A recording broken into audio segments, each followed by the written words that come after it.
जी। नमस्कार। साहित्यिक talk with गरिमा में आप सभी का स्वागत है। जैसा कि आप सभी जानते हैं, इस पटल पर प्रत्येक रविवार हम हाजिर होते हैं एक जाने माने साहित्यकार के साथ, जिनके साथ हम चर्चा करते हैं उनकी साहित्यिक यात्रा के बारे में। और आज जो साहित्यकारा हमारे साथ जुड़ी हुई हैं वो हैं सिलचर आसाम से सुषमा पारक जी। सुषमा जी जो हैं उनका काव्य लेखन में एक अलग ही मुकाम हम कह सकते हैं कि वो राष्ट्रीय और अंतर्राष्ट्रीय स्तर की कविताओं पत्रिकाओं में जो है उनका कविताओं का प्रकाशन हो चुका है। और जिनमें उन्हें बहुत सारे सम्मान भी प्राप्त हो चुके हैं। और ये जो है सम्मान जो है हिंदी गाथा में जो है ये चयनित हो चुकी हैं। चेतना मंच पर भी ये चयनित हो चुकी हैं। काव्य के सरताज मंच में भी इन्हें सर्वश्रेष्ठ रचनाकार का सम्मान मिल चुका है। और विश्व कविता पाठ में भी ये चयनित हो चुकी हैं। और इनकी उपलब्धियों के बारे में बात की जाए तो राष्ट्रीय चैनल साधना टीवी पे इनका जो है निरंतर काव्य पाठ होता ही रहता है। साहित्य रत्न सम्मान इन्हें मिल चुका है। हिंदी गौरव सम्मान मिल चुका है।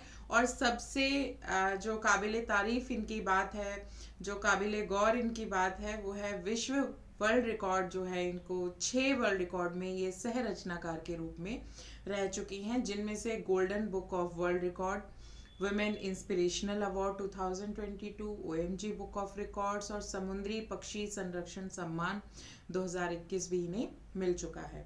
इसके साथ ही सृजनात्मक लेखन कार्यशाला में ये समन्वयक हैं। साधना टीवी चैनल की सहायक निर्देशक भी हैं। और उज्जैन के महाकाल साहित्य उत्सव में इन्होंने काव्य पाठ किया है और जिसमें इन्हें सम्मानित भी किया जा चुका है। और विश्व का प्रथम छंदमय संविधान जो है उसमें ये सह रचनाकार के रूप में रह चुकी हैं।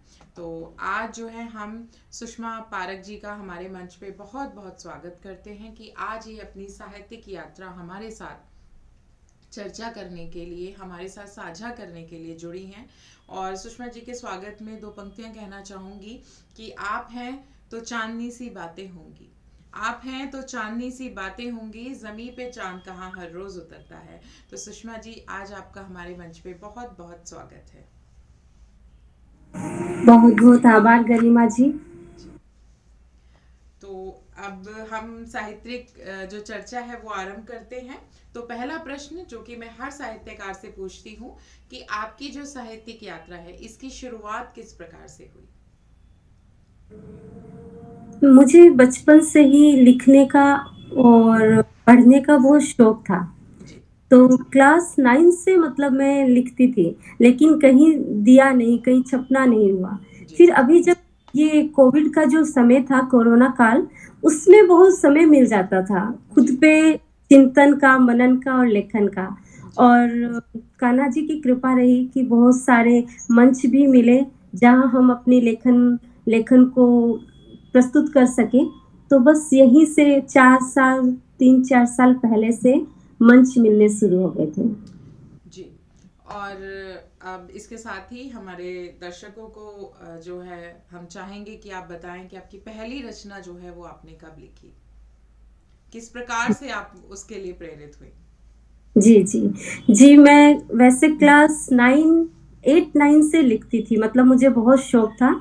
मेरे एक टीचर थे, जी। तो वो हमें उनसे मैं इंग्लिश स्पीकिंग कोर्स करती थी। जी। तो उनका एक ये था कि वो एक टॉपिक देते थे, उन पे हमें लिखना होता था। जी।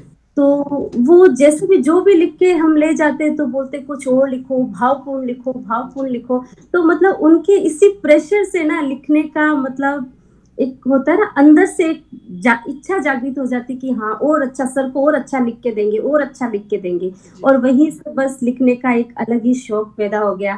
लिखते गए, लेकिन अभी 3 साल पहले पत्र पत्रिकाओं में स्थान मिला। बहुत अच्छी बात है ये।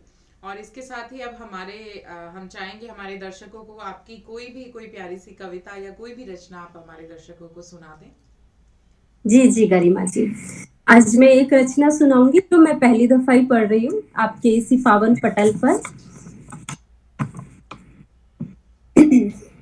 र अहंकारी तेरी दुनिया अनोखी, र अहंकारी तेरी दुनिया अनोखी, सुधरती नहीं क्यों तेरी दुर्जन प्रवृत्ति, सुधरती नहीं क्यों तेरी दुर्जन प्रवृत्ति, रे अहंकारी तेरी दुनिया अनोखी, लाछन सजन पर लगाते हैं वही, लाछन सजन पर लगाते हैं वही, हाँ बुराई भरी जिनके अंदर कहीं नजर न आती तुम्हें अच्छाई औरों की, नजर न आती तुम्हें अच्छाई औरों की, रे अहंकारी तेरी दुनिया अनोखी, रे अहंकारी तेरी दुनिया अनोखी, ये रूप ये वैभव ये शान ये अहोदा, ये रूप ये वैभव ये शान ये अहोदा,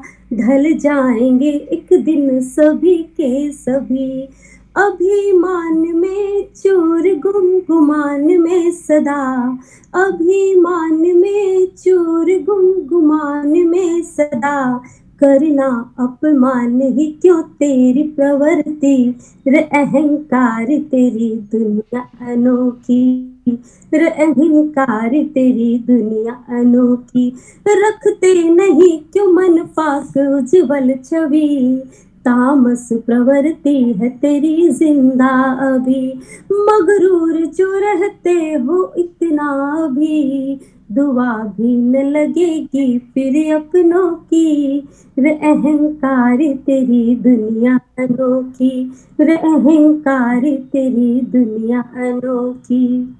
सादर। बहुत बहुत बहुत ही प्यारी आपकी गज़ल, बहुत ही प्यारी आपकी रचना है। और इसके साथ आप ही अब मैं चाहूँगी कि अगर आप हम फिर से साहित्यिक चर्चा पर आएं, तो आपने जो भी ये लेखन किया, आप जैसे घर परिवार में भी रही, तो इसके आपके इस पूरे लेखन में आपके परिवार का सहयोग किस प्रकार का रहा?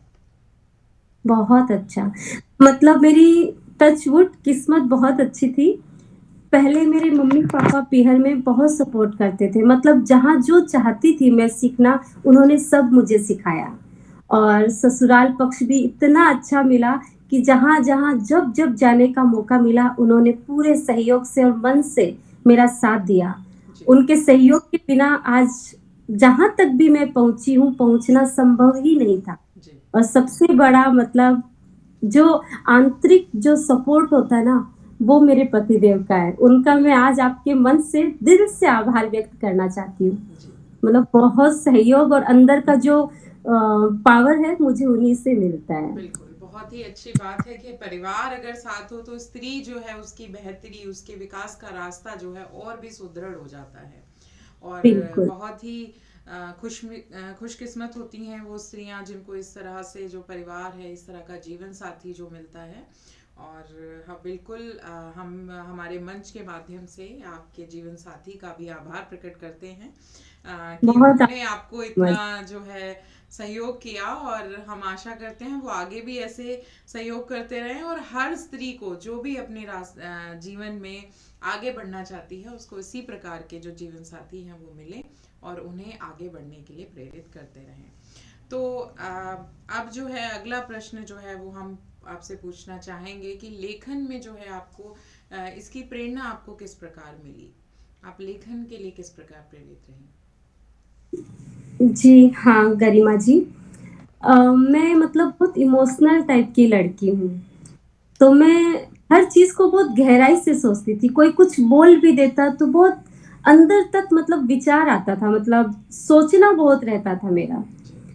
तो इसी सोच-सोचते मतलब एक ज़िंदगी में घटना भी घटी मेरे। जी।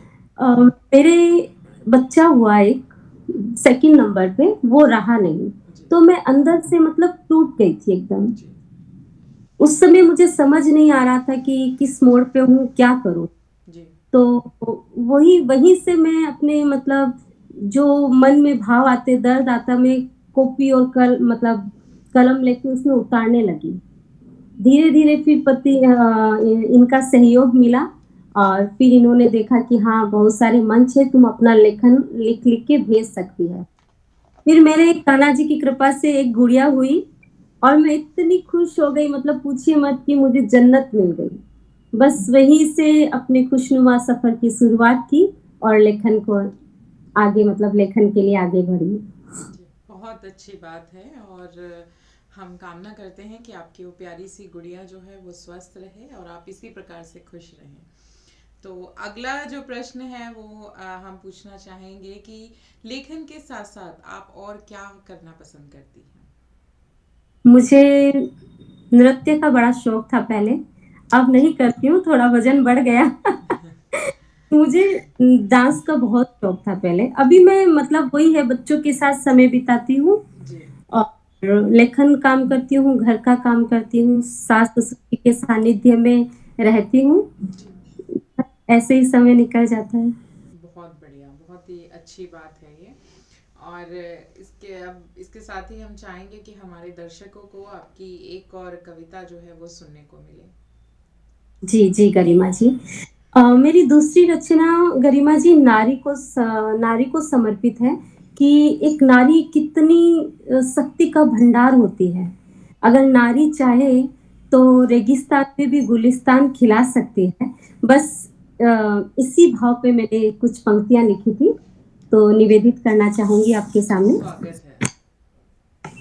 बना दे आसिया जन्नत है ताकत वो नारी में, बना दे आसिया जन्नत है ताकत वो नारी में, दर्द अपनों का सहकर बने मरहम बीमारी में, कष्टों की जलती दोपहरी में नजराना, कष्टों की जलती दोपहरी में न घबराना, भोर की स्वर्णिम लाली सा है प्रकाश नारी में, भोर की स्वर्णिम लाली सा है प्रकाश नारी में। गरिमा जी क्या विशेष है भारत की नारी में, कहती हूँ, है अपनापन वात्सल्य भारत की नारी में, है अपनापन वात्सल्य भारत की नारी में, टूटे टूटे स्वप्न को बुनकर रचे उम्मीद लाचारी में, ढलती सांझ में ढलकर ना डूब जाना तुम, ढलती सांझ में ढलकर ना डूब जाना तुम। चौथी पंक्ति गौर फरमाइएगा, निखरे टूट कर ज्यादा है हिम्मत वो नारी में, निखरे टूट कर ज्यादा है हिम्मत वो नारी में, थी कभी कैद ये नारी घर की चार दीवारी में, थी कभी कैद ये नारी घर की चार दीवारी में, आज हुई सुशोभित कीर्तिमानों की क्यारी में, आज हुई सुशोभित कीर्तिमानों की क्यारी में। सागर। बहुत बहुत प्यारी कविता। और सच में स्त्री जो है वो वाकई में, नारी जो है वो वाकई में महान है। तो बिल्कुल। इसके साथ जो है हम अगला प्रश्न जो है उसकी तरफ चलते हैं। आपकी जो रचनाएं हैं वो मुख्यतः किन विषयों पर आधारित होती हैं?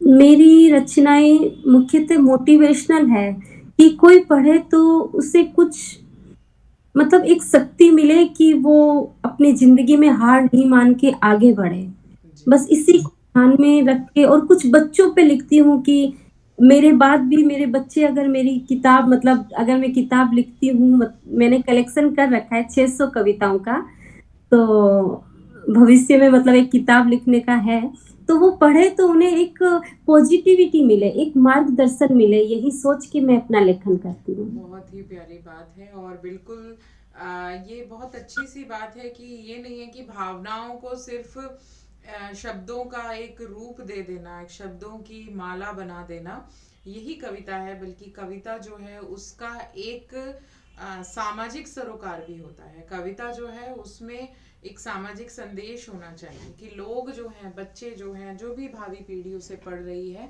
वो उसकी तरफ प्रेरित हो। और बहुत ही अच्छा आप काम कर रही हैं कि आप प्रेरणास्पद जो कविताएं हैं वो लिखती हैं। तो इसके आगे जो है हम प्रश्न जो है उन्हें थोड़ा आगे बढ़ाते हैं कि आज के समय में साहित्य का स्वरूप बदल रहा है। तो इस बदलते साहित्य के लिए आप क्या कहना चाहेंगे? साहित्य बहुत मतलब साहित्य से हम अपनी भावनाओं को दूसरों तक पहुंचा सकते हैं, अपने भावों को एक मूर्त रूप दे सकते हैं। जी। तो साहित्य बहुत अच्छा क्षेत्र है जिनको जो अंतर्मुखी व्यक्ति होते हैं, जिनको लिखने का शौक है, जी। तो उनको बहुत अच्छा प्लेटफ़ॉर्म मिलता है कि वो अपनी भावनाओं को प्रस्तुत करें। जी। तो इसके साथ ही आपकी एक और जो कविता है वो हम चाहेंगे कि आप सुनाएं हम सभी को। जी, जी गरिमा जी। अ, छो छोटा-सा मुक्तक है, एक छंद वो पेश कर रही हूँ।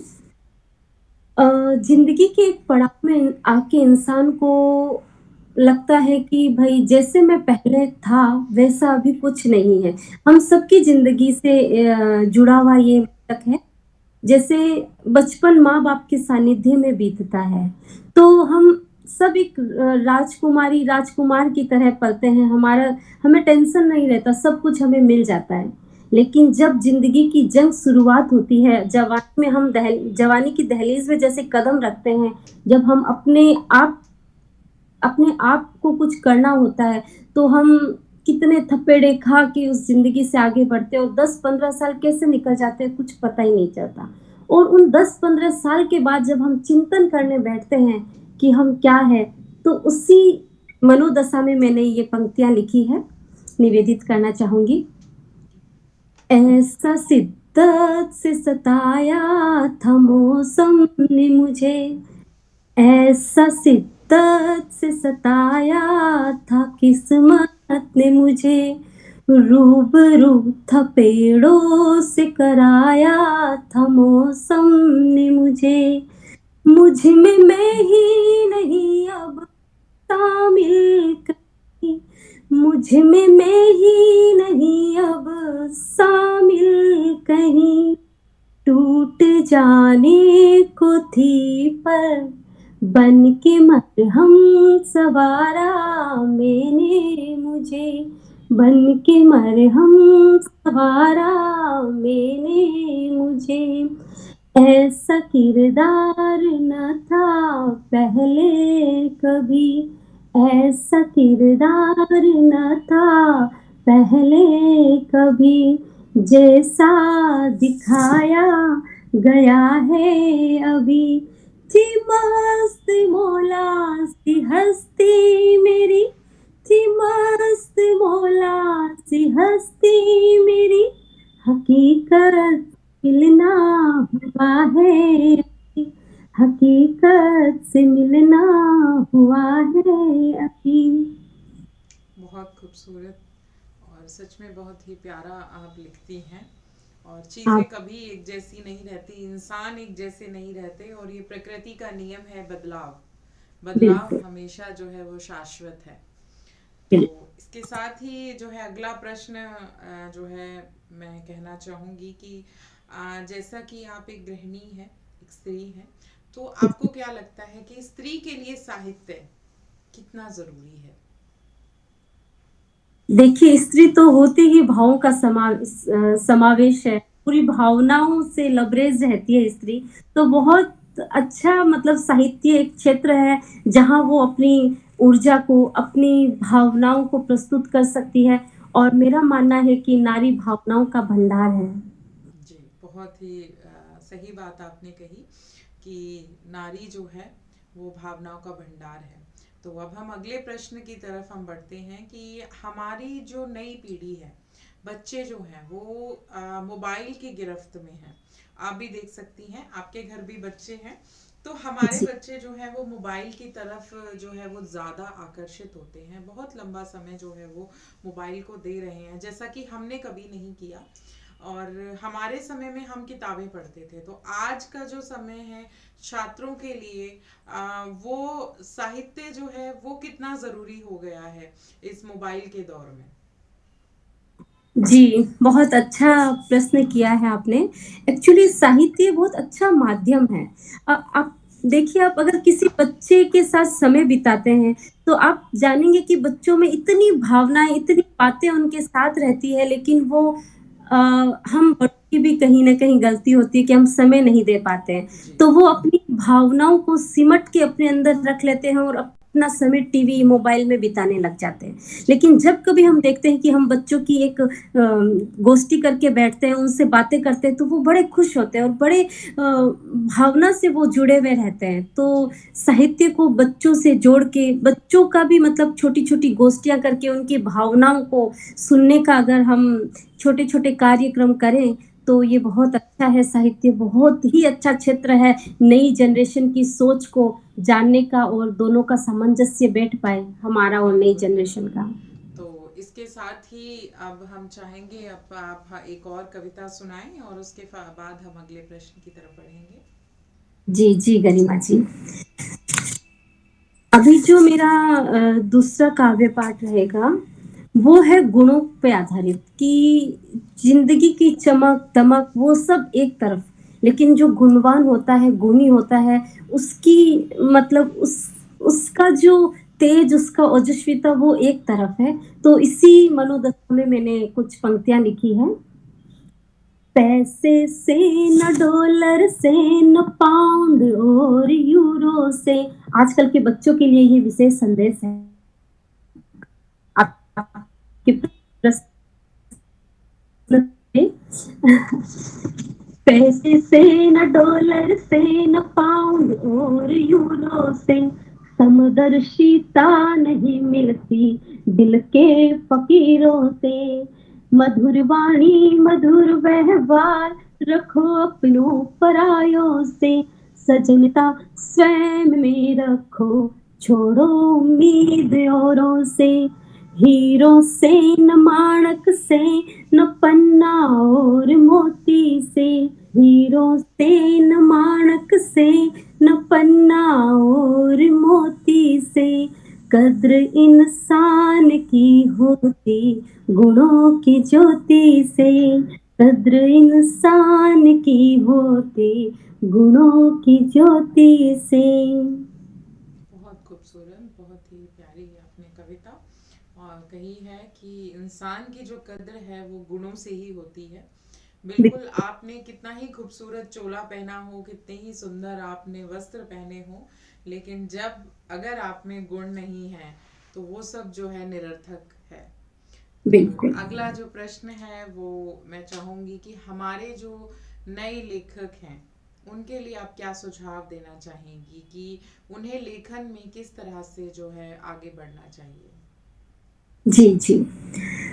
हमारे जो नए लेखक हैं, देखिए लेखन का पूरा संपूर्ण ज्ञान तो मतलब हम भी अभी सीख रहे हैं, तो ज्ञान नहीं होने से जो नई जनरेशन है, नई पीढ़ी है, पीछे हट जाती है। उनको लगता है भई हमको ये तरीके नहीं आ रहे लिखने के, लेकिन मैं चाहती हूँ जैसे भी भाव हो, छंद मुक्त अपना लेखन लिखते रहें, अपने भावों को शब्दों में पिरो-पिरो के लिखते रहें। जिससे क्या होता है कि जितना वो गढ़ेंगे, उतना वो सीखते रहेंगे।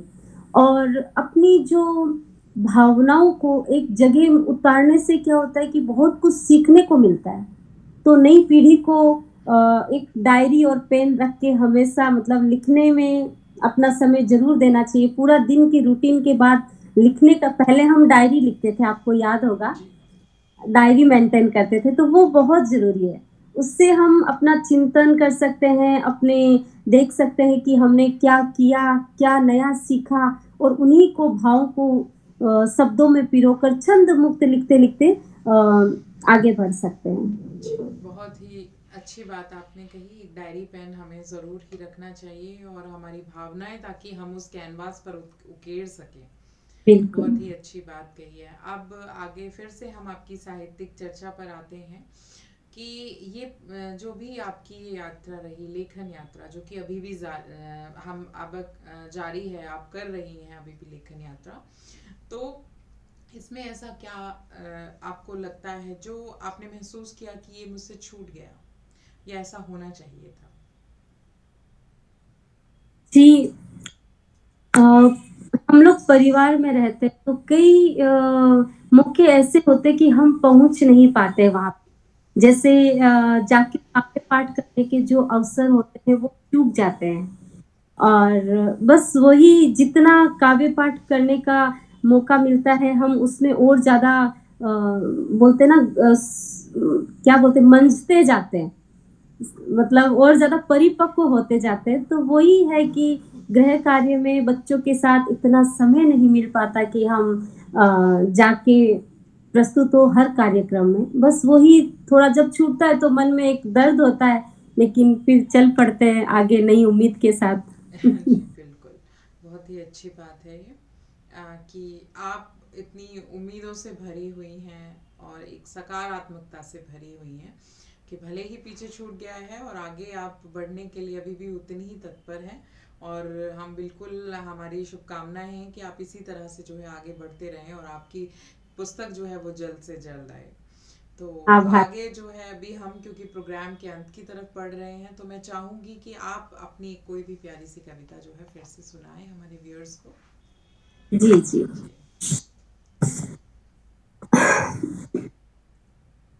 हाँ, एक कविता मैं मम्मी-पापा को समर्पित करती हूँ। मतलब मायके को समर्पित मेरी एक कविता है, जो मेरे स्वागत दिल है, के बहुत वो स्वागत है, आपके साथ साझा स्वागत करूँगी। है, स्वागत है। आंगन बाबुल तेरा प्यारा लगता है। हर लड़की को वो आंगन बहुत प्यारा लगता है, जहाँ जाके वो अपने बचपन को जीती है और आज भी इतनी ज़िंदगी की व्यस्तताओं के चलते भी अगर वहाँ जाती है, तो बच्ची जैसी फीलिंग आती है, हर उम्र में। ये एक ख़ासियत है बाबुल के आंगन की। आंगन बाबुल तेरा प्यारा लगता है, झूमता इसमें बचपन हमारा दिखता है। उतरती है थकन जीवन की बाबुल के आंगन में, उतरती है थकन जीवन की बाबुल के आंगन में। लगता महफूज ये जीवन माँ तेरे आंचल में, लगता महफूज ये जीवन माँ तेरे आंगन में। कहती हूँ, टेढ़े मेढ़े जीवन की टेढ़ी मेढ़ी टकरिया है, टेढ़े मेढ़े जीवन की टेढ़ी मेढ़ी डगरिया है। क्यों दिखती सबको कमियां ही कमियां हैं, खामी भी खूबी लगे, खामी भी खूबी लगे, वो माँ की अखियाँ हैं, वो माँ की अखियाँ हैं। कहती हूँ, लगा पंख उड़ू में वो बाबुल का चुबारा है, लगा पंख उड़ू में वो बाबुल का चुबारा है। प्यारे बचपन के पल न मिलते दोबारा है। आंगनी बाबुल तेरा प्यारा प्यारा है, आंगनी बाबुल तेरा प्यारा प्यारा है। बहुत खूबसूरत, बहुत खूबसूरत। सच में बहुत ही इमोशनल कर देने वाली कविता और बहुत खूबसूरत कविता है। आप सच में बहुत प्यारा लिखती हैं। अब मैं चाहूँगी कि हमारे व्यूअर्स के लिए आप एक संदेश जो है वो दें। कुछ भी दो लाइनें, जो दो पंक्तियाँ आप हमारे व्यूअर्स के लिए कहना चाहती हैं। जी, सबसे पहले तो मैं हृदय से आभार करती हूँ आपका, जो साहित्य के क्षेत्र में आप इतना अच्छा कार्य कर रही हैं। अपने जीवन के व्यस्ततम समय से समय निकाल के आप छोटे-छोटे फूलों को या छोटे-छोटे लेखकों को चुनकर उनको एक माला में पिरोने का जो आप बहुत ही प्यारा काम कर रही है, उसके लिए मैं दिल से आपको शुभकामनाएँ दे रही हूँ और आभारी हूँ साहित्य जगत की तरफ से आपकी। आप कि आप इतना प्यारा काम कर रही है। सच में आप प्रधानाध्यापिका हैं, आपका इतना व्यस्ततम शेड्यूल रहता है, लेकिन फिर भी साहित्य के प्रति आपका ध्यान, आपका प्रेम और आपका समर्पण मतलब काबिले तारीफ है और प्रेरणादायक है। बहुत बहुत धन्यवाद। और हम जो हैं, आप साहित्यकारों के बिना कुछ भी नहीं है, हमारा मंच आप सबके बिना कुछ भी नहीं है। और मुझे लगता है कि हमारा मंच और साहित्यकार दोनों एक दूसरे के पूरक हैं, दोनों ही एक दूसरे को पूरा करते हैं। और बिल्कुल। कोई ऐसा काम नहीं है, मैं तो सिर्फ एक छोटी सी साहित्य सेवा कर रही हूँ। ऐसे लोग जो बड़ा साहित्य में नहीं। बहुत अच्छा जिन्होंने काम किया है, लेकिन हमारा जो पूरा सिस्टम है उसमें कमी के कारण जो है वो आगे नहीं बढ़ पाए, और वो उतने नहीं चमक पाए, उतने नहीं दिख पाए जितना उन्हें दिखना चाहिए था। तो बस ऐसे लोगों को आगे बढ़ाने का हम कार्य कर रहे हैं। और इसके साथ ही जो है, अब मैं मंच की तरफ से आपका बहुत बहुत आभार प्रकट करती हूँ। और आपके लिए जो है, मैं दो पंक्तियाँ कहना चाहूँगी कि मोहब्बत का एक हंसी एहसास हो तुम, हर पल में घुल जाए वो खास हो तुम, पूरी उम्र जो याद रहेगा हम सबको, इस शाम का वो हंसी आगाज हो तुम, इस शाम का वो हंसी आगाज हो तुम। तो सुषमा जी, आपका बहुत बहुत आभार। आप हमारे मंच पर आई, आपने इतना कीमती समय हमें दिया, इतने व्यस्त समय में से आपने हमें कुछ पल हमें दिए, इसके लिए हम बहुत बहुत आभारी हैं। और आपने जो भी साहित्यिक यात्रा हमारे साथ साझा की, उसके लिए हम आपके बहुत बहुत आभारी हैं। आशा है हमारे दर्शक जो हैं वो इससे ज़रूर कुछ ना कुछ सीखेंगे, और अगर एक दर्शक भी कुछ सीख पाएगा तो हमारा जो ये छोटा सा प्रयास है वो सफल हो जाएगा। और अब इसके साथ ही हम हमारे दर्शकों से विदा लेते हैं अगले रविवार तक के लिए, जिसमें हम फिर से हाजिर होंगे एक जाने माने साहित्यकार के साथ, जिनके साथ हम चर्चा करेंगे उनकी साहित्यिक यात्रा के बारे में। और तब तक के लिए आप सभी स्वस्थ रहें, मस्त रहें। और हमारा कार्यक्रम कैसा लगा आपको, कृपया कमेंट में ज़रूर बताइएगा, और लाइक सब्सक्राइब तो आपको करना ही है। और सभी को बहुत बहुत शुभकामनाएं। धन्यवाद।